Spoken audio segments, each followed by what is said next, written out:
교재 26페이지를 제가 읽겠습니다. 19장에서 암몬왕 나하스가 죽자 다윗은 조문사절을 꾸려 보냅니다. 나하스의 아들 한우는 사절단의 방문 목적이 조문하러 온 것이 아니라 나라를 정탐하러 왔다고 의심하여 그들의 수염을 깎는 등 모욕을 줍니다. 조문 사절단이 수모를 당했다는 소식을 전해 들은 다윗은 분노하여 군대를 소집합니다. 요압 장군을 필두로 한 이스라엘 군대는 아람과 암몬을 패퇴시키고 화친 조약을 맺습니다. 20장에서 다윗의 군대 장관 요압은 암몬 자손의 땅을 격파합니다. 또한 블레셋과의 전쟁에서 다윗의 부하들인 블레셋 사람들을 무찌릅니다. 우리가 월요일에 살펴본 역대상 17장은 하나님께 복을 약속받는 다윗을 보여줍니다. 특히 하나님께서는 다윗에게 대적을 복종시켜 주겠다라는 약속을 받습니다. 17장에서. 그래서 18장부터 20장까지 다윗이 치른 전쟁이 나옵니다. 즉 대적을 복종시키는 과정이 뒤이어 그대로 나오는 겁니다. 그 과정 중 일부를 어제 17장에서 살펴봤고 오늘은 19장부터 20장까지인데요. 암몬과 블레셋과의 전쟁이 주를 이룹니다. 한번 본격적으로 오늘 본문을 살펴보도록 하겠습니다. 오늘 본문 1절을 보시면 암몬 왕 나하스가 죽습니다. 그리고 그의 아들 한운이 왕위를 이었다라고 합니다. 그러다가 2절에서 다윗이 조문을 하기 위해 사절을 보냅니다. 사실 암몬이면 전통적인 이스라엘의 숙적입니다. 늘 적이었습니다. 그런데 왜 다윗이 사절까지 보낼까? 2절 초반을 보시면 그 이유가 나옵니다. 2절 초반을 한번 보십시오. 다윗이 이르되 한운의 아버지 나하스가 전에 내게 뭐를 베풀었다? 호의를 베풀었다. 나하스가 전에 다윗에게 호의를 베풀었다라고 합니다. 이 호의가 어떤 호의인지는 정확하게 알 수는 없습니다. 다만 성경을 찾아보면 간접적인 힌트가 두 가지 정도 나옵니다. 먼저 사무엘상 11장에 따르면 나하스는 다윗을 늘 괴롭혔던 사울의 적이라고 합니다. 평생토록 다윗을 괴롭힌 사람이 몇 있는데 그 중에 대표적인 인물이 사울이었죠. 그 사울을 괴롭힌 적이 나하스라고 합니다. 즉 나하스는 다윗에게 적의 적이었던 겁니다. 어느 정도의 호감을 가지기에는 충분할 것 같습니다. 그리고 둘째로 사무엘상 22장에 따르면 다윗이 사울을 피해 피난 생활을 할 때 자신의 부모를 잠시간 모압 왕에게 맡긴 적이 있습니다. 이와 비슷하게 뭔가 다윗이 힘들 때 암몬 왕 나하스가 도와준 것은 아닐까라고 추측할 수 있는 겁니다. 아무튼 이유는 정확히 알 수 없지만 나하스는 다윗에게 고마운 존재였습니다. 그리고 그가 죽었기에 사절을 보내 조문하는 것입니다. 분명 이것은 우리가 살펴본 바와 같이 나쁜 의도가 없는 행위입니다. 분명 오늘 본문 2절도 이 조문이 호의라고 합니다. 다윗이 직접 본인의 말로 호의라고 하죠. 그런데 나하스의 아들 한운은 아버지만한 인물은 아니었던 것 같습니다. 한운이 아무 근거 없이 방백들의 말만 믿고 다윗을 의심합니다. 사실 여기까지는 그럴 수 있다라고 볼 수 있습니다. 적국이니까 의심해서 나쁠 건 없죠. 하지만 다윗을 의심하면 그냥 속으로만 그렇게 생각하고 형식적으로라도 조문을 받고 그냥 돌려보내면 되는 겁니다. 왜냐하면 뭐가 어찌됐든 아버지의 죽음을 조문하러 온 사람인데 예의를 갖춰야 하는 게 상식입니다. 그런데 한우는 사절에서 사절단에게 엄청난 수치와 모욕을 줍니다. 사절을 한번 보십시오. 한운이 이에 다윗의 신하들을 잡아 그들의 수염을 깎고 그 의복을 볼기 중간까지 자르고 돌려보내매. 여러분, 다윗이 얼마나 화가 났을까요? 보통 우리가 살면서 가장 억울한 게 뭡니까? 가장 못 참는 게 억울한 일을 당했을 때죠. 나의 의도는 이게 아닌데 상대방이 오해를 하면 그렇게 화가 날 수가 없습니다. 그런데 다윗은 단순히 억울한 정도가 아니라 호의가 악의로 되돌아온 상황입니다. 그럼에도 불구하고 다윗이 죽은 나하스를 생각했는지 한 번은 참습니다. 5절 후반을 한번 보십시오. 왕이 이르기를 너희는 수염이 자라기까지 여리고에 머물다가 돌아오라 하니라. 화를 내지 않고 침착하게 신하들을 여리고에 머물게 하는 다윗입니다. 자, 이런 상황에서 일이 터집니다. 우리 6절을 다 같이 한번 읽어보겠습니다. 6절입니다. 시작. 암몬 자손이 자기가 다윗에게 믿게 한 줄 안지라. 아람 사람 나하라임과 아람 마아가와 소바에 보내 병구와 마병을 상내되. 아멘. 분명 다윗은 억울함에도 불구하고 가만히 있습니다. 그냥 신하들을 여리고에 보냈을 뿐이죠. 그런데 어이없게도 암몬 왕 한운이 먼저 전쟁을 준비합니다. 평행 본문인 사무엘하 10장에서는 그저 병사를 고용했다라고 나오는데요, 역대기에는 1000달란트라는 정확한 액수까지 나옵니다. 이걸 볼 때 확실히 암몬이 대의를 가지고 움직인 건 아닌 것 같습니다. 즉 1000달란트, 엄청난 돈이 있어야 움직일 만한 일이라는 겁니다. 정리를 하면 이스라엘은 호의를 베풀었는데 암몬이 먼저 모욕을 줍니다. 그리고 암몬이 먼저 전쟁을 준비합니다. 심지어 동맹군도 돈으로 사는 암몬입니다. 대의라곤 눈꼽만큼도 없는 암몬입니다. 이에 8절에서 다윗이 이 모든 것을 듣고 어쩔 수 없이 전쟁을 시작합니다. 전쟁의 양상은 다음과 같습니다. 다윗의 장군 요압이 이끄는 군대가 암몬 군대와 암몬을 도우러 온 용병 사이에 끼이게 됩니다. 이에 요압이 이스라엘 군대 가운데 최정예 부대를 이끌고 용병이었던 아람 군대를 대하여 진을 칩니다. 그리고 남은 군대는 그의 아우 아비새에게 맡겨 암몬에 대하여 진을 치게 합니다. 장군인 요압이 아람 용병을 상대하는 것으로 봐서 암몬보다는 용병으로 참전한 아람이 더 무서웠던 것 같습니다. 아무튼 이런 상황에서 드디어 전투가 벌어지는데요, 전투의 백미가 13절에 나옵니다. 우리 13절을 다 같이 읽겠습니다. 13절입니다. 시작. 너는 힘을 내라. 우리가 우리 백성과 우리 하나님의 성읍들을 위하여 힘을 내자. 여호와께서 선히 여기시는 대로 행하시기를 원하노라 하고. 아멘. 요압이 온 군대 앞에서 외칩니다. 힘을 내라. 왜 힘을 내야 합니까? 우리가 우리 백성과 우리 하나님의 성읍을 위해 힘을 내자. 그리고 연달아 외칩니다. 여호와께서 선히 여기시는 대로 행하시기를 원하노라. 쉽게 말하면 여호와께 맡기자. 앞으로는 여호와의 뜻대로 되겠지, 이런 뜻입니다. 여러분, 국군을 건 전쟁인데, 내 생명이 걸린 전쟁인데 여호와여 무조건 승리하게 해주소서가 아니라 하나님의 뜻대로 하소서라고 외친 겁니다. 그리고는 14절에 나오듯이 요압이 승리하게 됩니다. 누가 봐도 영웅의 풍모를 풍기는 요압입니다. 여기서 첫 번째 기도 제목입니다. 늘 바르게 움직이며 하나님을 구하게 하소서입니다. 늘 바르게 움직이며 하나님을 구하게 하소서. 늘 바르게 움직이며 하나님을 구하게 하소서.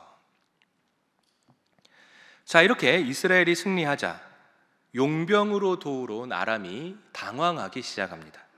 그래서 강 건너에 있던 아람 사람을 더 불러옵니다. 그리고 하다데셀의 군대 장관 소바까지 온 것으로 볼 때 아람뿐만이 아니라 소바라는 나라까지 추가로 온 게 분명합니다. 군대 장관 혼자 올 리는 없죠. 군사가 같이 온 겁니다. 즉 직전의 전투보다 훨씬 큰 전투가 눈앞에 다가온 겁니다. 자, 우리 17절 한번 보겠습니다. 어떤 사람이 다윗에게 전하매 다윗이 온 이스라엘을 모으고 요단을 건너 아람 사람에게 이르러 그들을 향하여 진을 치니라. 다윗이 아람 사람을 향하여 진을 치매 그들이 다윗과 맞서 싸우더니. 아멘. 확실히 이전 전투보다 큰 전투였던지 다윗이 온 이스라엘을 모았다라고 합니다. 일부 군대만 가서는 해결이 안 되는 겁니다. 온 이스라엘이 힘을 모으는 겁니다. 그리고 요단을 건너 전쟁을 하는데요, 결과는 다윗의 대승입니다. 이에 소바왕 하다데셀은 곧바로 다윗과 화친을 합니다. 그리고 암몬을 도우러 온 아람이 암몬을 바로 손절합니다. 더 이상 돕지 않는 겁니다. 자, 이제 역대상 20장 1절입니다. 다음 장 넘겨서 20장 1절을 다 같이 한번 읽어보겠습니다. 시작. 해가 바뀌어 왕들이 출전할 때가 되매 요압이 그 군대를 거느리고 나가서 암몬 자손의 땅을 격파하고 들어가 랍바를 에워싸고 다윗은 예루살렘에 그대로 있더니 요압이 랍바를 쳐서 함락시키매. 아멘. 1절 초반을 보시면 갑자기 해가 바뀌어 왕들이 출전할 때가 되매라고 합니다. 이게 뭐냐면 당시 겨울에는 겨울우기가 있었습니다. 겨울에 비가 주룩주룩 계속 내리는 겁니다. 여러분, 추운 겨울에 비까지 온다라고 상상해 보십시오. 전쟁을 할 수 있을까요? 전쟁을 하기는커녕 전쟁을 하러 이동하다가 다 얼어 죽을 겁니다. 전쟁을 하기도 전에 날씨 때문에 다 전멸을 하는 겁니다. 그래서 보통은 겨울 우기가 오면 전쟁을 멈춥니다. 그리고 우기가 지나 날이 맑아지면, 길이 굳으면 그때서야 전쟁을 시작합니다. 1절이 딱 그런 상황인 겁니다. 그런데 이 1절에서 주의해야 할 사항 두 가지 지점이 있습니다. 먼저 첫 번째는 1절 후반을 한번 보십시오. 중반부터 후반에 나와 있는 문장인데요, 다윗은 예루살렘에 그대로 있더니라는 문장입니다. 찾으셨죠? 다윗은 예루살렘에 그대로 있더니. 우리가 이제까지 살펴봤듯이 역대기와는 다르게 신명기 역사서는 다윗이라고 봐주는 게 없습니다. 왕이라서 봐준다 이런 게 전혀 없습니다. 다윗이 잘못을 하면 노골적으로 비판하고 납니다. 그중 가장 치명적인 내용이 밧세바 사건입니다. 그러면 밧세바 사건이 언제 벌어졌을까요?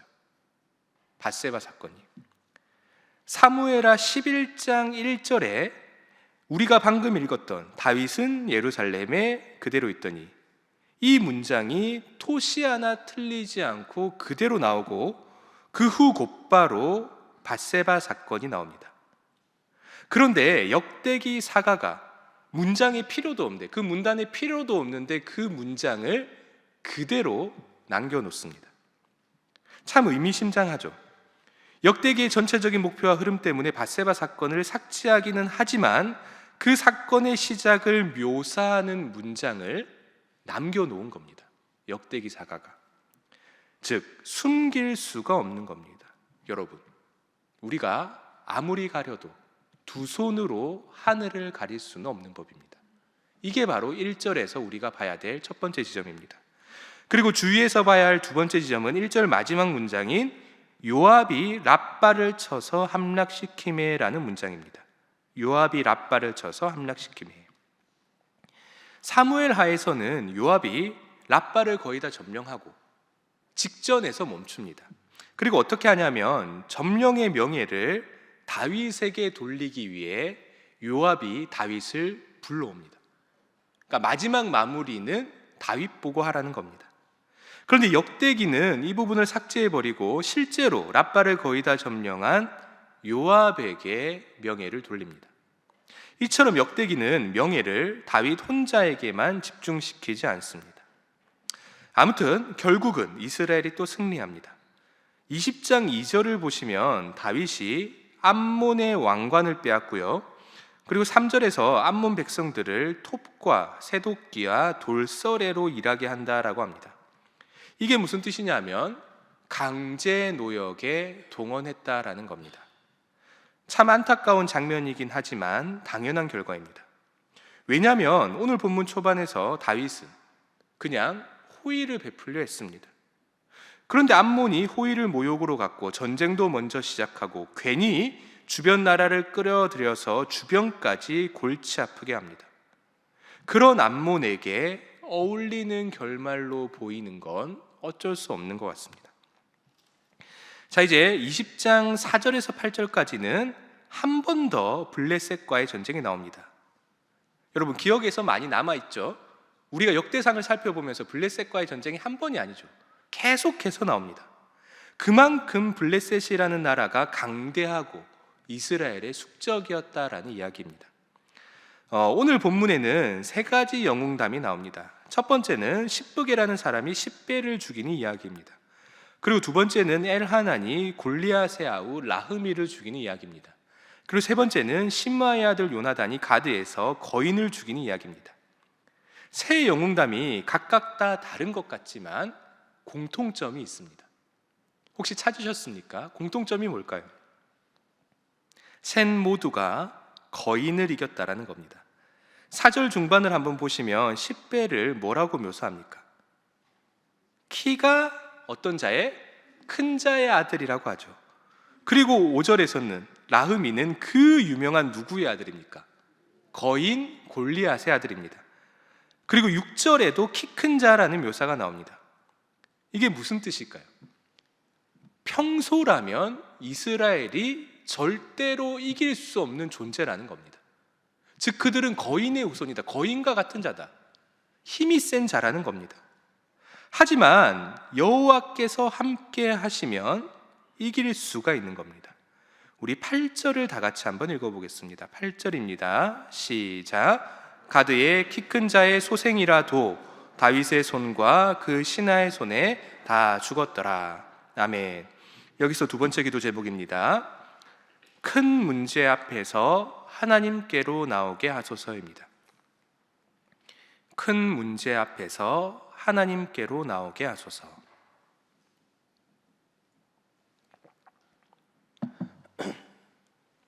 큰 문제 앞에서 하나님께로 나오게 하소서. 이제 말씀을 맺겠습니다. 역대상 18장에서 20장은 다윗이 치른 전쟁을 모아놓은 장입니다.